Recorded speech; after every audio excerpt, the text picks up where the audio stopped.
Hello, नमस्कार, राम राम मंडळी.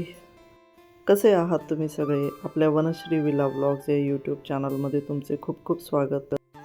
तर तुम्ही व्हिडिओमध्ये बघू शकता, आज आम्ही आमच्या टेरेसवरच्या एक खास वेलीबद्दल तुमच्याशी बोलणार आहोत. पेट्रिया व्हॉल्युबिलिस. हिला क्वीन्स व्रेथ असंही म्हणतात किंवा पानांच्या खरखरीतपणामुळे सँडपेपर वाईन असंही म्हटलं जातं.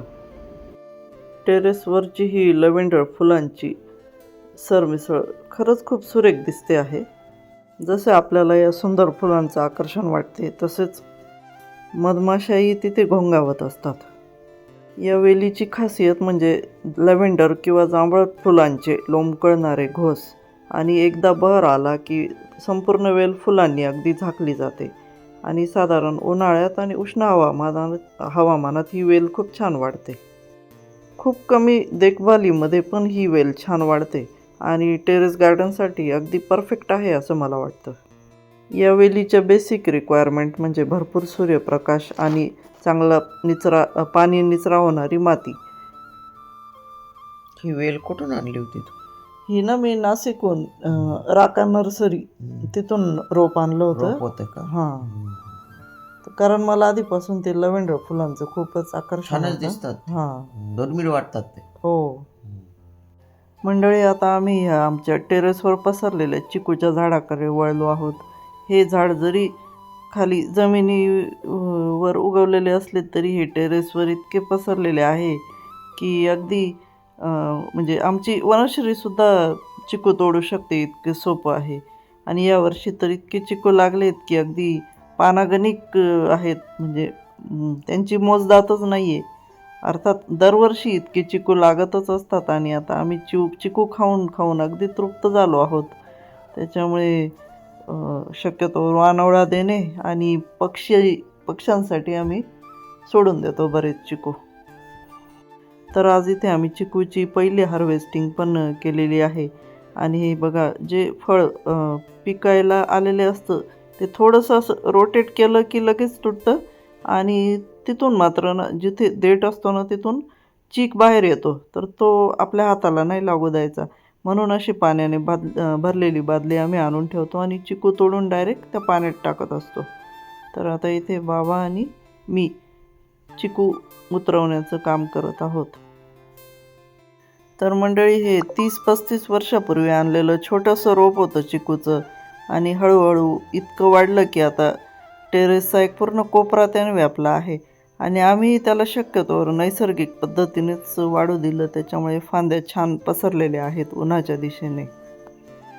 तर मंडळी, आता मी तुम्हाला आमच्या टेरेसवरून हा आमच्या बॅकयार्डमधल्या झाडांचा सुंदर नजारा दाखवते आहे. आणि ही फक्त आमच्यासाठी बाग नाही आहे, तर आमच्या कुटुंबाची मेहनत आणि सगळ्यांनी एकत्र मिळून केलेल्या कामाची पोचपावती आहे. आमच्या बॅकयार्डमध्ये आम्ही 8-9 वर्षापूर्वी 50 महोगनीचे झाडं लावले होते, आणि आता ते इतके मोठे झालेले आहेत की अगदी घरावर आणि आमच्या बॅकयार्डवर त्यांची अगदी छत्रीच तयार झाली आहे. आणि यावर्षी पाऊस चांगला झाल्यामुळे नारळ पण भरपूर लागलेले आहेत. हा सगळा नजारा म्हणजे एखाद्या जंगलापेक्षा कमी नाही. आता ही बघू शकता, आम्ही जांभळाचं आमचं मोठं झाड आहे. कॅमेऱ्यात तरी त्याचा आवाका तेवढा दिसत नाही, पण प्रत्यक्षात खूप विस्तारलेलं आहे हे. आणि यावर्षी त्याला खूप म्हणजे पहिल्यांदाच जांभूळ पण जास्त मिळतील आम्हाला असं वाटतंय. आता मी खालून तुम्हाला ते दाखवणारच आहे पुढे. तर हा नजाराही जरा पुन्हा एकदा डोळ्याखालून काढून घ्या. आणि हे एक आमचं करंजाचं झाड आहे. हे मी कंपाऊंडच्या बाहेर गेटजवळ लावलेलं आहे. तर हे पण एक देशी वृक्ष आहे, आणि सध्या त्याची संपूर्ण पानगळ होऊन हे नवीन पानं फुटलेत. त्याला हिरवेगार आणि मस्त तजेलदार दिसतं एकदम. आता आम्ही हे चिकू खाली घेऊन आलो आहोत आमच्या बॅकयार्डमध्ये. तर इथे खाली आल्या आल्या मला हे एक विहंगम दृश्य दिसलं. हा जो एक कबूतर आई आहे, ती तिच्या पिल्लाला बघा कशी चोचीतून खाऊ आणून भरवते आहे. तर हा नजारा आमच्या चिकूच्या झाडावर आम्हाला खूप वेळा बघायला मिळतो बरं का. इथे पक्षींनी त्यांच्या पिल्लांना बसवून जातात आणि खाऊ घेऊन येतात, किंवा पिकलेले चिकू जे मऊ मऊ असतात ना ते त्यांच्या पिल्लांना भरवत असतात. हे दृश्य म्हणजे इतकं मनाला समाधान देणारं असतं की या अशा आमच्या आठवणी जोडल्या आहेत या झाडाशी. तर आता इथे बघा, बाबांनी चिकू साफ करून घेतले आहेत आणि आम्ही असं काही काम करायला लागलो की हे आमचे पक्षी बघा कसे गंमत बघायला येऊन लागतात. सगळे अगदी कुतूहलाने बघतायत काय सुरू आहे. हा ब्लॉग आम्ही आज संध्याकाळपासून सुरू केलेला आहे आणि तुम्ही बघू शकता इथे पश्चिमेकडचा सूर्य असा झाडांमधून पानांमधून डोकावतो आहे.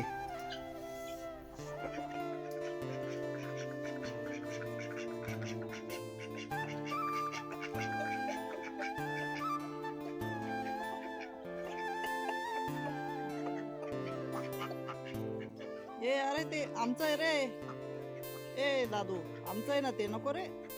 ए छक छक.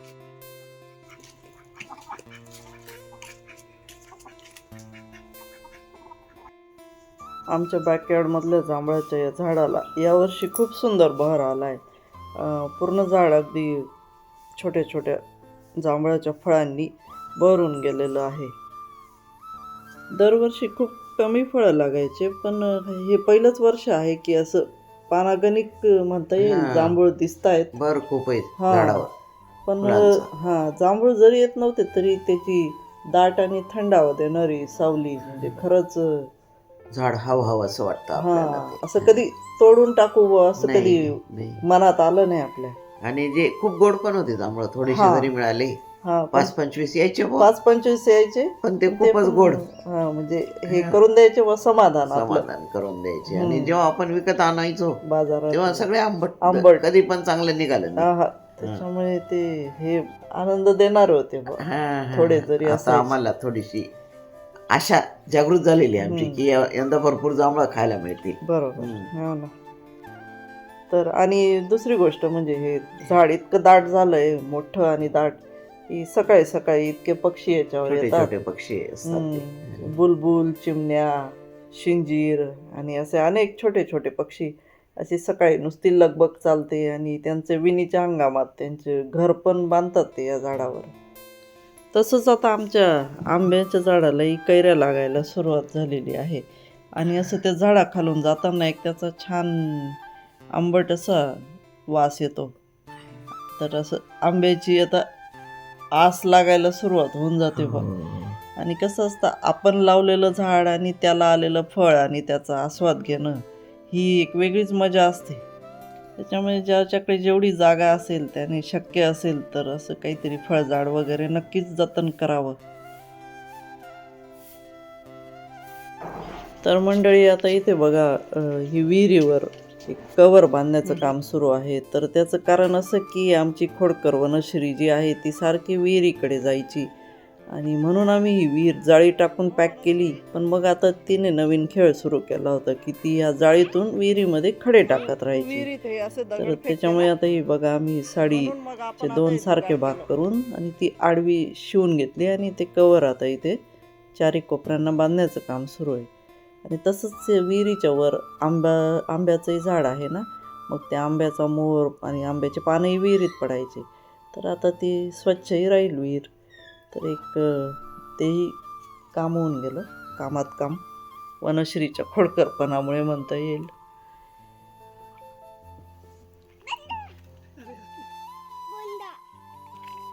भुंगा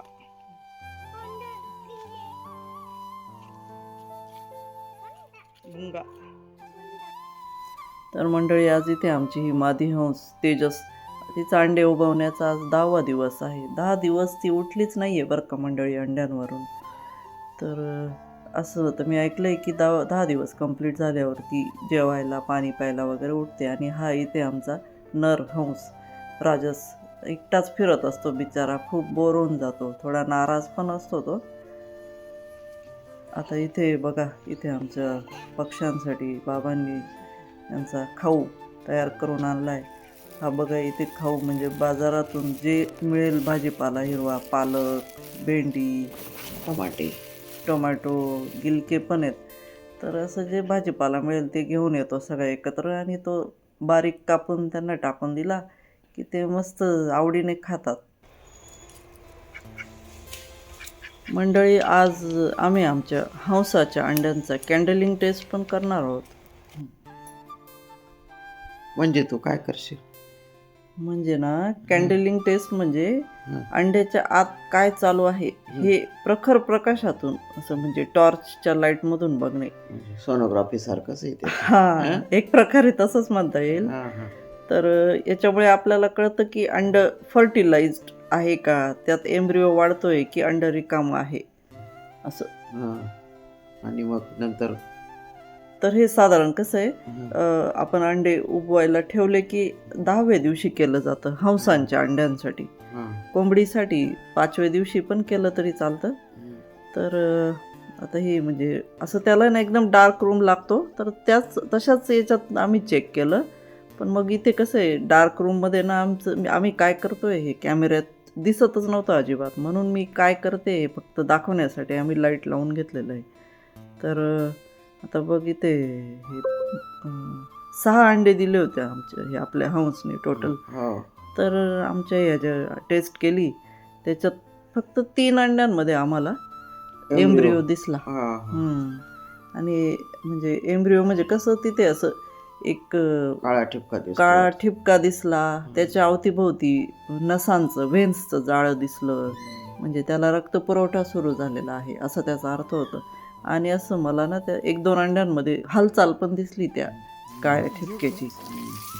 मग 3 अंडे मला फलित दिसले, तर ते 3 अंडे फक्त मग मी आता तिच्या खाली ठेवले आणि बाकीचे 3 डिस्कार्ड करून टाकले. एक नारळाच्या झाडाखाली पुरून दिले, म्हणजे कसं आहे आता या 3 अंड्यांना ती व्यवस्थित ऊब देऊ शकेल. सगळं लक्ष तिकडेच केंद्रित करेल. काय उगाच आपण ते वाट बघत राहू, तिची शक्ती वाया जाणार नाही तिकडे हिट देण्यात. आता इथे दुसऱ्या दिवशी सकाळी आम्ही पुन्हा ब्लॉग सुरू केलेला आहे. सध्या आता ऊन वाढायला लागलं आहे, त्याच्यामुळे झाडांना थोडंसं पाण्याने आंघोळ घातली की त्यांच्यावरची एकतर धूळ पण धुतली जाते आणि असं तजेलदार दिसतात ते, मस्त वाटतं. आणि पक्षी कसं आहे सारखे फरशीवर विष्ठा पण खूप करून ठेवतात, त्याच्यामुळे मधून मधून ती पण धुवावी लागते.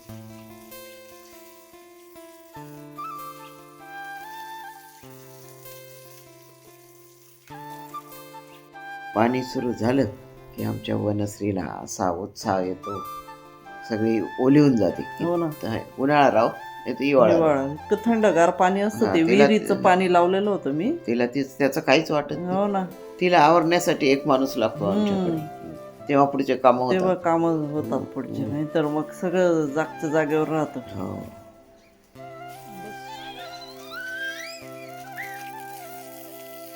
वनश्री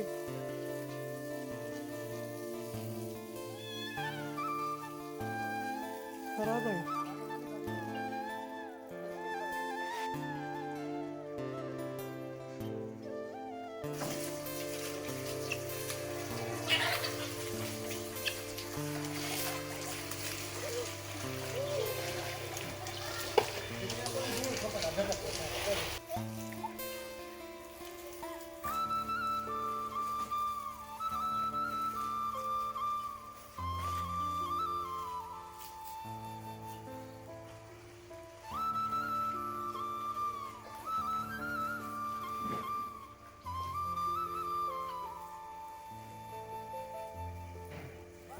आता बघा, पाणी मारल्यामुळे सगळा परिसर कसा स्वच्छ झाला आणि झाडंही असे हिरवेगार तजेलदार दिसायला लागले आहेत. गारवाही होऊन जातो आणि गार्डनमध्ये हे असे कामं करत राहावे लागतात मध्ये मध्ये.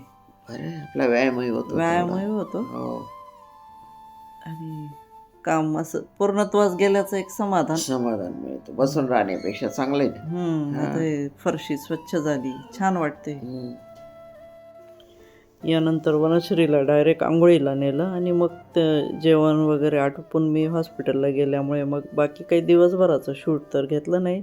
आणि मग संध्याकाळी घरी आल्यावर दिवाबत्ती वगैरे केली. पण आज मला आमच्या देवघरातली तुम्हाला एक नवीन वस्तू दाखवायची आहे, आणि ती म्हणजे ही मातीचं छोटीशी चूल आणि तिच्यावर एक छोटंसं खापर. पूर्वी प्रत्येकाच्या घरात मातीचे भांडे, चूल. चूल असायची आणि ते कसे आरोग्यदायी पण होते. हम्म. पण आता हळूहळू ह्या सगळ्या गोष्टी एक एक घरातून नाहीशा होत गेल्या. म्हणून मला हे एक मंदिराच्या बाहेर असे आढळलं आणि मला ते खूप आवडलं.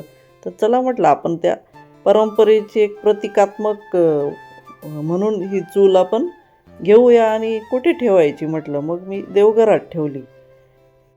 सध्याच्या धावपळीच्या जीवनात आपण गॅस, इंडक्शन तर वापरतोच, पण कधीकधी मातीचं भांडं आणि चूल वापरली तर परंपराही जपली जाते आणि मुलांनाही आपल्या संस्कृतीची ओळख होते. कारण शेवटी कसं असतं, मातीशी जोडलेलं आयुष्य म्हणजेच खरं नैसर्गिक आयुष्य. आपण कितीही आधुनिक झालो तरी आपल्या मुळांशी नातं तुटू देऊ नये असं मला वाटतं.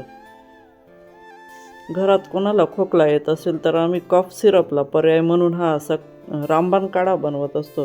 तर हा 2 कप पाण्यामध्ये 1 मिरी, 1 लवंग, दालचिनीचा छोटा तुकडा, गवती चहा आणि आता हे आलं आमच्याकडे होतं, ऑप्शनल आहे, ते टाकलं किंवा नाही टाकलं तरी चालेल. तुळशीच्या मंजुळा हातावर अशा थोड्या चुरून घ्यायच्या म्हणजे अर्क चांगला उतरतो. हे चांगलं उकळून याचं 1 कप पाणी म्हणजे काढा झाला पाहिजे. तर अतिशय रामबाण आहे बरं का मंडळी. हा तुम्ही नक्की ट्राय करा. चला तर मंडळी, आजचा व्लॉग इथेच संपवतो आम्ही. कसा वाटला आमचा व्हिडिओ हे आम्हाला कमेंट करून नक्की सांगा. पुन्हा भेटू पुढच्या व्हिडिओमध्ये नवीन माहिती घेऊन. आणि आमचा व्हिडिओ संपूर्ण पाहिल्याबद्दल खूप खूप धन्यवाद.